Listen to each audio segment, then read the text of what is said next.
আসসালামু আলাইকুম।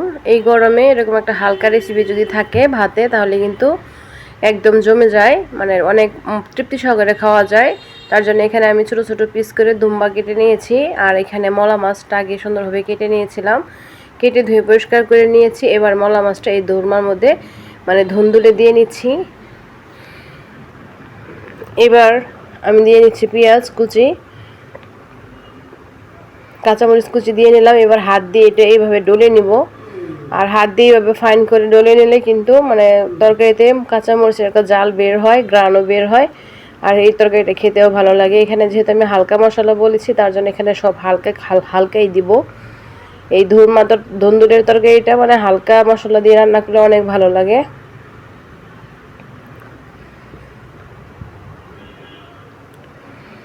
এবার দিয়ে নিব মানে ধনিয়া এবং হলুদ গুঁড়ো,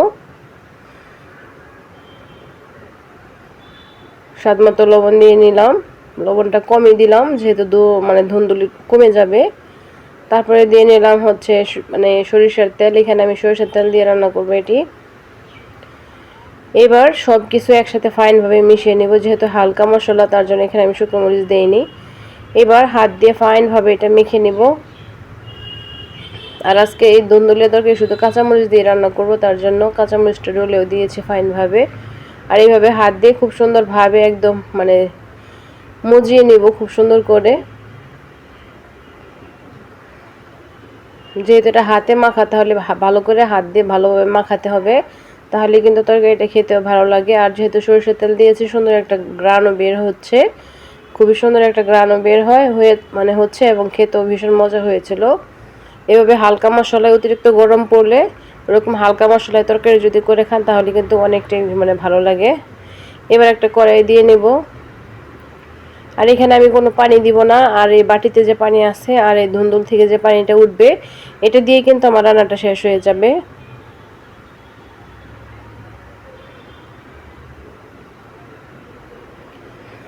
এবার দেখতে পাচ্ছেন আমি এটা চুলায় চড়িয়ে দিলাম, অলরেডি বলক চলে আসতেছে।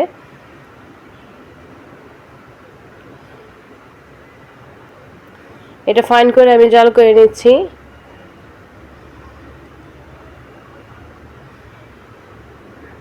পানি কিন্তু অনেকটাই চলে আসছে, এই পানিটা ভালোভাবে শুকিয়ে নিতে হবে। এখানে ফুল মানে হাই স্পিডের মানে জাল দিবেন যেন ওই পানিটা একদম শুকিয়ে যায় ভালোভাবে। আর সাধারণত ধুন্দুলের তরকারি কিন্তু কম আঁচে রান্না করলে এটা খেতে ভালো লাগে না। অতিরিক্ত পানি চলে আসে, পানি সহজে শুকাতে চায় না, এতে এক্সট্রা ওভার কুক হয়ে যায় যেটা, আর অতিরিক্ত কুক হয়ে গেলে ওই রান্নাটা কিন্তু খেতে ভালো লাগে না। এইভাবে জাল দিয়ে এটার যে পানিটা আছে সম্পূর্ণ শুকিয়ে নিতে হবে। মানে এটা হাই হিটে রান্না করতে হবে। দেখতে পাচ্ছেন অনেকটা পানি শুকিয়ে নিয়েছি আমি।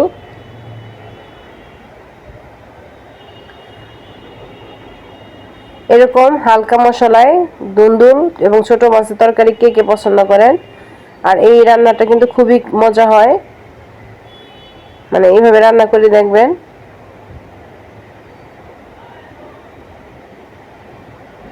আর ধুন্দুল কখনো ঢেকে রান্না করা যাবে না, ঢেকে রান্না করলে কিন্তু ধুন্দুলের সবুজ অংশটা চলে যাবে। তার জন্য এটা এইভাবে শুধু মানে ঢাকা ছাড়া রান্না করবেন, আমি যেভাবে রান্না করলাম, তাহলে এটা সঠিক একটা যে মজা সেটা পেয়ে যাবেন। এই তো দেখতে পাচ্ছেন আমার মোটামুটি অনেকটাই পানি শুকিয়ে গিয়েছে, আর এতটুকু অবস্থায় কিন্তু খাওয়া যাবে। তারপর আমি আরেকটু শুকিয়ে নিচ্ছি, যেহেতু আমাদের এখানে খুব বেশি ঝোল আমরা অতটা খাই না মোটামুটি।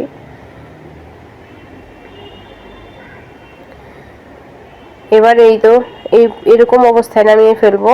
ভিডিওটি ভালো লাগলে একটা লাইক দিন, আর বাসায় গরম ভাতের সাথে এরকম হালকা মশলা দিয়ে মলা মাছ এবং ধুন্দুল রান্না করে খাবেন এমন মজা করে, মানে যেটা খেলে মানে মানে মনে হবে যে এটা দিয়ে সব ভাত খেয়ে ফেলবেন, অন্য আর কিছুই নেবেন না, এত মজা হয় এই তরকারিটা একদম হালকা মশলায়।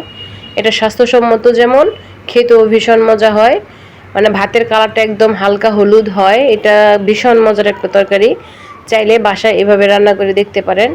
আর কমেন্টে অবশ্যই রান্না মানে জানাবেন যে আপনারা কী ধরনের রান্না পছন্দ করেন।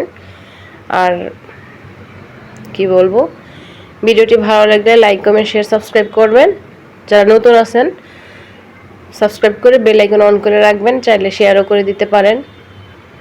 আর এরকম ছোট ছোট মজার মজার গ্রামীণ এবং দেশীয় রান্না দেখতে চ্যানেলটি অবশ্যই ভিজিট করবেন। আজ এই পর্যন্তই, সবার সুস্বাস্থ্য কামনা করে এখানে বিদায় নিচ্ছি। দেখা হবে পরবর্তী নেক্সট রেসিপির সাথে। আসসালামু আলাইকুম ওয়া রাহমাতুল্লাহি ওয়া বারাকাতুহু। আল্লাহ হাফেজ।